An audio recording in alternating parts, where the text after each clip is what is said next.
দুর্গাপুর ফরিদপুর ব্লকের জামগোড়া গ্রামের অদূরে বাস ঝোপের সামনে একটা গাছের যুগলের ঝুলন্ত দেহ উদ্ধার ঘিরে চাঞ্চল্য ছড়ানো এলাকায়। এই দুই যুগল একে অপরকে ভালোবাসত বলে স্থানীয় সূত্রে জানা যায়। মৃত যুবক অন্ডাল থানার অন্তর্গত দক্ষিণ খণ্ড গ্রামের বাসিন্দা এবং যুবতীটি জামগোড়া গ্রামের বাসিন্দা বলে জানা গিয়েছে। যুবতীর এক আত্মীয় বিধানবাগদি জানান, মৃত যুবকটির মামার বাড়ি ছিল জামগোড়া গ্রামে, আর সেখানে জামগোড়া বিউটি বাগদির সঙ্গে সুকুমার বাগদির ভালোবাসার সম্পর্ক তৈরি হয়। যুবকের এক স্ত্রীও রয়েছে বলে জানা যায়। এদিকে মৃত যুবতীটির বিয়ের দিনও ঠিক হয়ে গিয়েছিল। বিউটির বিয়ে ঠিক হয়েছিল বীরভূমের দুবরাজপুর এলাকায়, আর কয়েকদিন পরেই তার বিয়ে হওয়ার কথা দুবরাজপুরের এক যুবকের সঙ্গে।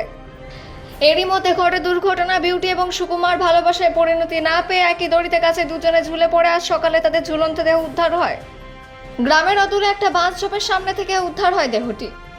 ঘটনাস্থলে গ্রামের মানুষজন ভিড় জমায় পড়ে লাউদোহার ফরিদপুর থানার পুলিশ এসে মৃতদেহ উদ্ধার করে ময়নাতদন্তের জন্য নিয়ে যায়। বিয়ে ঠিকের আগে এরকম ঘটনায় ভেঙে পড়েছে মৃতা বিউটি পরিবারের লোকজন। লাউদোহা থেকে অজিত মিশ্রা, রিপোর্ট নিউজে।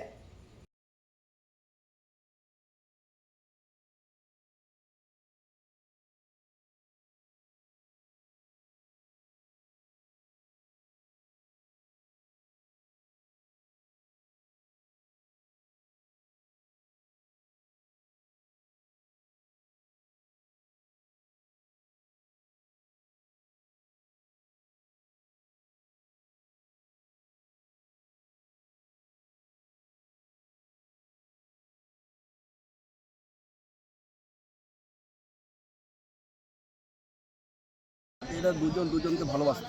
আচ্ছা, ছেলের বাড়ি দক্ষিণখণ্ড, মেয়ের বাড়ি জামগোড়া। আমাদের পাড়াতে আমাদের সম্পর্কে বোন হয়। আগামীকাল রবিবার বার্ষিকীর দিন বিয়ে হবার ডেট ছিল। কার বাসে গিয়েছিল?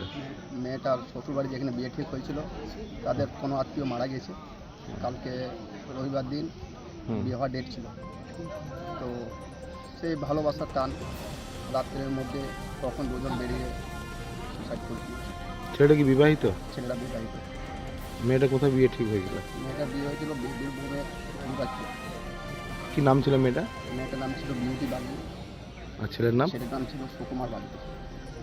ছেলেটার মামার বাড়ি আমাদের গ্রামেই জামগোড়াতে। কি নাম তোমার? আমার নাম বিধান বাগদি।